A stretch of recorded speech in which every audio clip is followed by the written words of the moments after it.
Let's start with the big one, smoking on planes. Yep, you heard that right.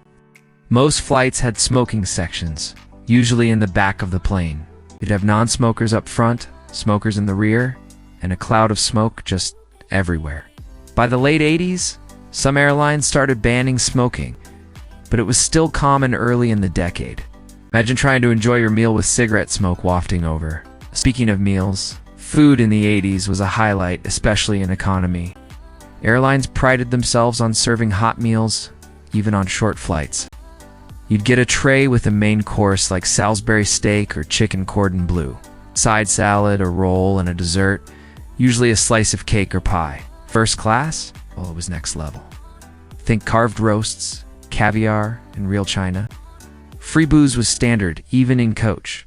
You'd sip a gin and tonic or a cheap wine while flipping through the in-flight magazine.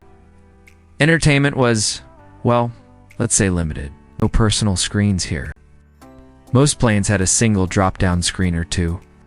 Showing a movie like Back to the Future or Top Gun, you'd plug in flimsy headphones, those weird tube ones, and hope the sound worked.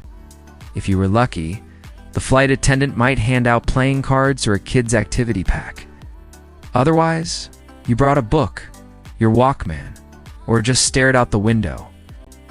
The flight attendants, then called stewardesses or stewards, were the rock stars of the skies. Their uniforms were pure 80s, bright colors, bold patterns, and sometimes even hats or scarves. They were trained to be glamorous, friendly, and efficient, serving meals and drinks with a smile. But they also dealt with a lot rowdy passengers, smoke-filled cabins, and the occasional turbulence scare. Have you ever flown in the 80s? What was your favorite in-flight meal or movie? Share your stories in the comments. I'm dying to hear them. The 80s were the tail end of the golden age of travel. Airlines like Pan Am, TWA, and Eastern marketed flying as glamorous and exciting. Ads showed well-dressed passengers sipping champagne, and international flights felt like a luxury adventure.